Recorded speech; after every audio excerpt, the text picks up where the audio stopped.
We are live here on Woodlawn Avenue. Now, this started at 11:32 this morning, and it is still a very active scene. You can see behind me, state police are still here. There are dog units. The drone unit is even up as well. Again, we are live here on Lake Street in anticipation for the We the People of Chemung County protest happening in just a couple of minutes. For now, live in Elmira, Tara Lynch, 18 News. Zach, back over to you. An emotional day, the end of the David Gee trial. Really an emotional couple of years for Billy Joe Gee's family, who's had to relive that tragedy over and over in court. Right here in Elmira, there have been 3 instances of shots fired in the last 5 days, and one of them right here behind me on West Hudson Street and Fulton. Now, in Steuben County, that narrative is much of the same. The seats right behind me at First Arena, they will be filled very soon. When? We aren't entirely sure. The Chemung County IDA and Tadris Donner Sports and Entertainment coming to an agreement today on a new lease, an unspecified amount of time for that lease, though.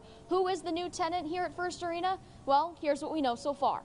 The Corning Museum of Glass and the holiday season go together like milk and cookies for Santa. This weekend, what stands out from the rest, you can actually come here and artists will be exclusively making ornaments for CMUG, and you can even buy some in the store, or you can make your own. So fans haven't been able to come out to First Arena yet this season, but Taylor and Joe, they're going to teach me how to do a one-timer and some passes. So guys, let's hit the ice. Let's go. Let's do it. 6,000 feet in the air right now with the Golden Knights, and here they go. This was my try. I don't know if we should move. I may not be able to say I was an Olympian, but I at least tried to practice with one.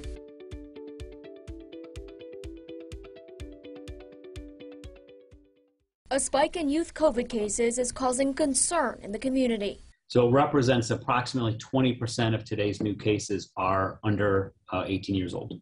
In Steuben County, 40 of the nearly 140 cases reported on Monday were under the age of 18. That's 29% of the total cases. Activities like sports bring kids together and could cause elevated risk. Especially the high-risk sports like football, they're not wearing masks and they're close together. They're having close contact. As long as the game is going to happen, there's going to be risk. For some outdoor sports, you may not need one of these, but inside, you may have to wear a mask to have a shot at stopping the spread. We're lucky enough that the majority of our sports right now are outside, and we follow New York State West guidelines when that's required and when it's needed. That's mostly based off of what we're doing when we're not on the field, masking on the sidelines, things like that. And even dance studios are taking precaution, like Corning Ballroom and Latin Dance. Well, all the classes, you have to be vaccinated to come to class, and you have to wear a mask at all times. Well, the numbers are quite high this fall. So, the new rules have caused me to lose students.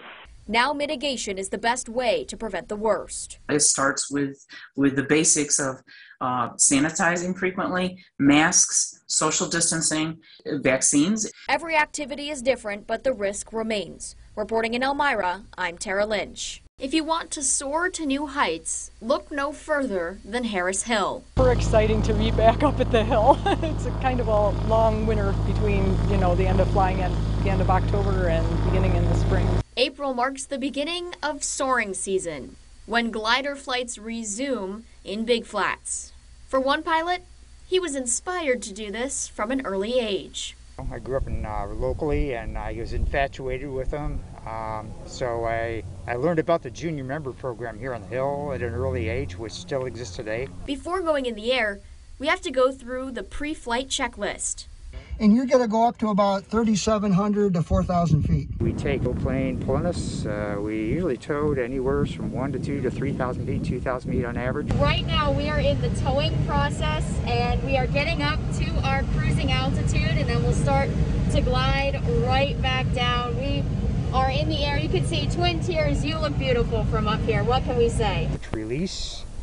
Now we're on our own, and then on certain days, on good days, when we can catch air currents, we can stay up a lot longer and climb a lot higher. Even if you are a little bit nervous to get in the air, they have some advice for you. If you've flown in a light airplane before, it's very similar. You'll feel the air currents. It's quieter, it's nicer, it's smoother, and you can get a better view. Flying above Harris Hill, Tara Lynch, 18 News.